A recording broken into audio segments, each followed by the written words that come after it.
Hello, welcome to Unicorn Princess Tarot. So, ako po si Madam P. Ito yung reading natin for the sign of Virgo, Sun, Rising, Venus, Jupiter, Virgo. By the way, ito yung ibang channels namin and also Facebook page namin, Madam P.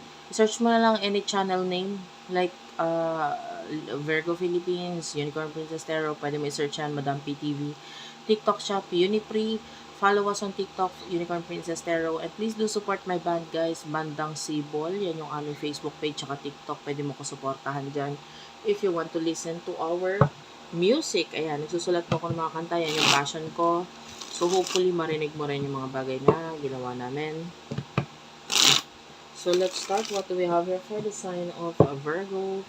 Meron tayong channel especially for Virgo, Virgo Philippines, at saka Earth Sign Philippines.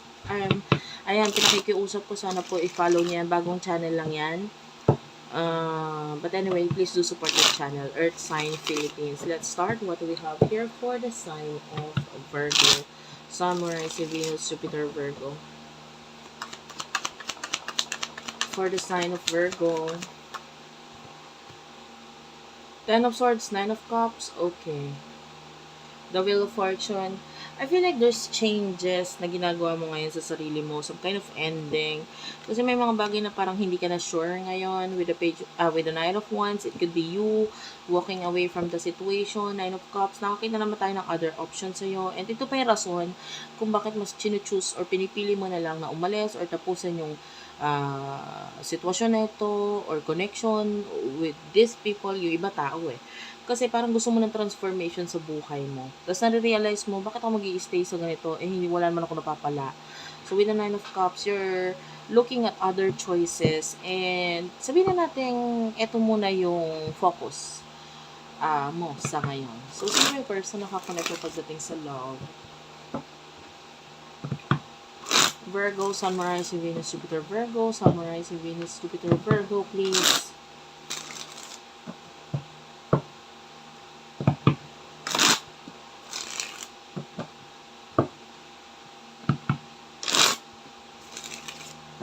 Okay.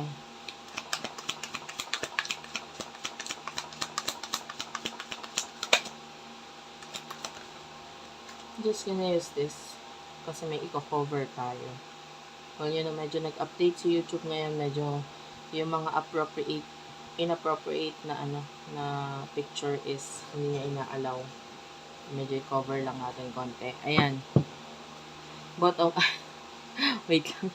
Ito din pala bottom of the deck. Hindi ko na lang ipapakita. It's the world. The bottom of the deck is the world. I just love to use this card, no?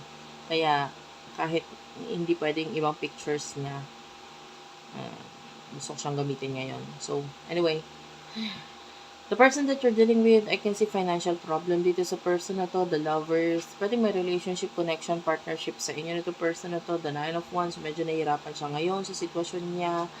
I feel like nagiging open naman siya sa kung ano yung pinagdadaanan niya. This person is nag-focus sa kanyang career. And I can see that this person is workaholic or working hard, no? But with the moon, I feel like itong person na to is someone na wala kasang pakiramdam niya eh. Like, you cannot keep anything from this person. Hindi ka pwede magtago sa kanya ng sikreto or whatsoever. Kasi nagkakaroon siya ng paraan para malaman kung ano yung mga sikreto na yun. So, anyway, malakas ang pakiramdam nitong taon to. Maybe through his or her dreams, pwedeng minsan na siya nagsabi ng panaginip niya na parang tumugma or may kinalaman sa'yo and nag-match siya.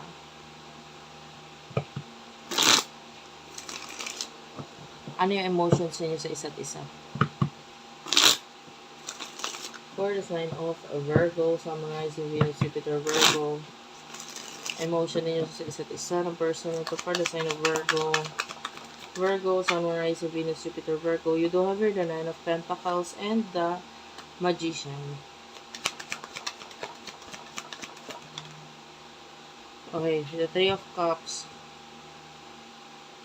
the Fool, Two of Cups, the Hierophant. Okay, yung iba may relationship, may connection talaga, no? You're not being fully honest sa kanya at sa sarili mo na rin with the Magician. For what I can see here, iba yung nasa isip mo, nasa puso mo, at iba yung gusto mong gawin. Like, Nine of Pentacles. I can see, kung sino yung mga nandyan, nagkakasya ka na lang. Kung ano yung mga nandyan, kung ano yung nasa paligid mo, nandito ka na lang, parang, eto na yung nandito, ano pang gagawin ko? Eh, di, ito na.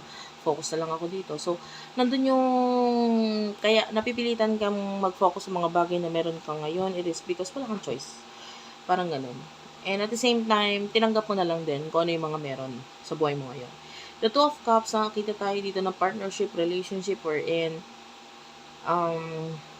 may friends na involved or I can say friendship sa inyong dalawa nito person na to. Okay naman. Kaya lang with the Hierophant, I feel like this person is a lesson. Maybe karmic relationship. Yung iba, nakikita natin itong person na to as lesson sa buhay mo with the Fool. Mag-ingat nga lang kasi pwedeng masaktan ka or siya dito sa connection nito. Like both of you, just be mature sa relationship. The Page of Swords, huwag ka masyadong pareho kayo eh. Pareho kayo na parang binibigyan ng advice na huwag kayo masyadong immature sa relationship, sa connection. Kasi hindi nyo ikatutuwa ang kalalabasan nito.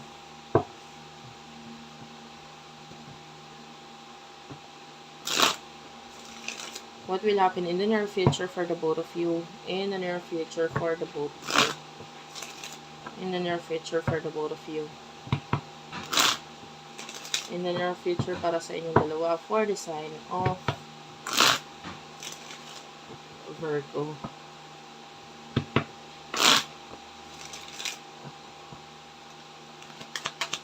Ten of Cups. Ayan. Ten of Cups. Ten of Pentacles. Four of Swords. Okay. Bottom of... mamaya na tayo dyan. Kunin ko muna lahat ng cards na. The Hangman. Major Arcana. Five of Wands. Okay. Nakakita tayo dito ng pag-aaway, pagkakagulo, and this would lead into this possible separation, guys. Be mindful of that. Nakikita naman natin na wala kang gagawin regarding dito, lalo na with the Ten of Cups, Ten of Pentacles. There's really an ending here. Pero wala kang gagawin at wala kang magagawa. Parang gano'n.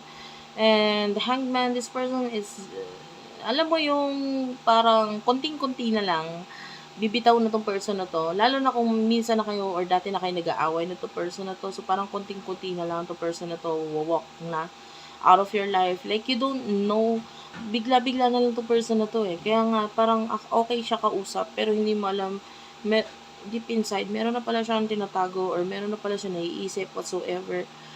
In short, hindi. Hindi siya okay kausap. Well, for what I can see here, mapapagod ka din. And dito sa person nito. Well, the good thing about this is pag alis nitong person na to, there's money. There's money na nakikita natin papunta sa'yo. So, pag nawala siya sa buhay mo, there's definitely a lot of money na dadating, which is good. So, and family, medyo may iba yung bond with regards sa family once na umalis itong person na ito sa buhay mo. So, nakikita kasi natin dito, if this is a relationship, a karmic relationship, medyo pinagtitiisan ka na lang niya. Okay? So, that's the truth. Thank you for watching. I love you all and bye-bye.